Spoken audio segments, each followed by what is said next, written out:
তো হয়ে গেছে সবার, রাধা কৃষ্ণ গোপিনী গরু সব সাজা হয়ে গেছে।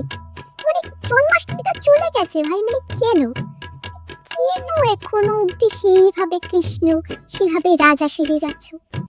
আমি তো ভিডিওতে একটা দেখলাম সোশ্যাল মিডিয়াতে, মানে একজন লোক বলবো না, মানে কি বলবো, বাচ্চা বালক কিছুই তো বলতে পারছি না, লোকই বলি, একটা লোক দেখি আদ্দামরা বয়সে, আমার থেকে বড় বয়স, আদ্দামরা বয়সে কৃষ্ণ সেরেছে, ঠিক আছে, একটা কলসি দিয়েছে, কলসির মধ্যে একটু কি মাখন, তো বোঝা যাচ্ছে না ওটা মাখন নয় অবভিয়াসলি, মানে মাখন দই দুধ কি একটা জিনিস জানি না, সাদা মতন কিছু একটা ব্যাপার খাচ্ছে আর থাপ থাপ করে থাবড়াচ্ছে।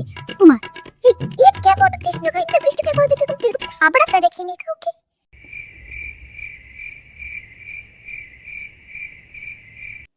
এটাও কি কম ছিল? আমার পাশের ফ্ল্যাটের একটা ভাই আমাকে এসে বলছে যে তিতি তিতি একটা ওড়না দেবে, আমি কৃষ্ণ সাজো।